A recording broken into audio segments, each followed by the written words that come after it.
ঈদে ন্যায্য মূল্য না মিললেও অবশেষে লোকসান পুষিয়ে নিয়েছেন পশুর চামড়া বিক্রেতারা। মজুত করায় খরা মৌসুমে এখন ভালো মূল্য পাচ্ছেন তারা। ব্যবসায়ীরা বলছেন, ঈদে সিন্ডিকেটগুলো সক্রিয় থাকায় মৌসুমী বিক্রেতারা বিপাকে পড়েন।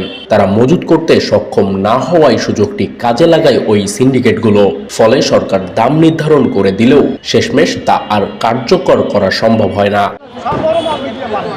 দক্ষিণ পশ্চিম অঞ্চলের সর্ববৃহৎ পশুর চামড়ার হাট বসে যশোরের রাজারহাটে। শনিবার হাট ঘুরে দেখা গেছে দেশের বিভিন্ন স্থান থেকেই বিক্রেতারা হাটে এসেছেন। বিক্রেতা নিখিল বিশ্বাস জানান, ঈদের সময় গরু ও ছাগলের চামড়ার প্রকারভেদে 200 থেকে 700-800 টাকা লোকসান গুনতে হয়েছিল। পরিস্থিতি বুঝে বাকি পশুর চামড়া তিনি মজুত করে রাখেন। শনিবারের হাটে গ্রেড ভেদে ওই চামড়া 1300 থেকে 2200 টাকা পর্যন্ত বিক্রি করেছেন তিনি। 1600-1800 বড় মালটা 1400-1500 আর 8 মণ 10 ফুটা ওইগুলো 1800 বিক্রি আছে। আর এই যে 2 মণ আইউরে মালগো এইগুলো 400, 450, 300, 350 এইভাবে বেচা কিনা হচ্ছে। এইভাবে চলে থাকলে আমার ব্যবসা টিকে থাকবে।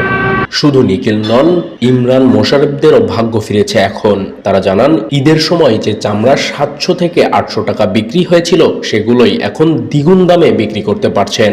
কুরবানির সময় তো লস খায় একদম বহু টাকা পয়সা লস হয়েছে। কুরবানিতে প্রায় 1.5 লক্ষ টাকা আমার লস বুঝছেন। এখন ওই 2-4 পয়সা যা লাভ হচ্ছে, এখন একটু সব পাল্টে কিনা বেচা করতেছে চামড়া। বাজার খুবই ভালো, 1800 টাকা করে পিস বেচি, 50 টাকা করে ফুট। আমরা যে বাজারটা চলতেছে এই বাজারটা অনেক ভালো। এই বাজারটা যদি কুরবানির সময় চলে তাহলে ব্যবসায়ীরা অনেক লাভবান হতে পারে। ব্যবসায়ী নেতারা বলছেন, মসজিদ, মাদ্রাসা কিংবা মৌসুমী বিক্রেতাদের চামড়া মজুত করার সক্ষমতা নেই। এতে সংগ্রহের সাথে সাথেই তাদেরকে চামড়াগুলো বিক্রি করে দিতে হয়। আর সে সুযোগটি কাজে লাগিয়ে সিন্ডিকেটগুলো বাজার দর নিয়ন্ত্রণে নিয়ে নেয়। চামড়া লবণযুক্ত না করা পর্যন্ত চামড়া টেকবে না। এই কাজ করানোর জন্যে এই যা আমাদের লবণের চামড়ার কাজ করাতে হয়, লবণ দেওয়া লাগে। এই লবণ দেওয়ার কারণে তখন মানুষ বহুত চামড়া নষ্ট হয়ে যায়। ঠিক মতন লবণ আমরা করতে পারি না এবং এই কারণে আমাদের চামড়ার দাম ওই সময় যে যেরকম পারে সেই রকম সরাতে পারলেই সুবিধা হয়। এই কারণে ওই সময় চামড়ার দামটা কমে যায়। শিল্পটিকে বাঁচিয়ে রাখতে হলে মৌসুমী বিক্রেতাদেরকে টিকিয়ে রাখতে হবে বলে দাবি সংশ্লিষ্টদের। অন্যথায় অব্যাহত লোকসানের মুখে পশুর চামড়া সংগ্রহের আগ্রহ হারিয়ে ফেলবেন তারা।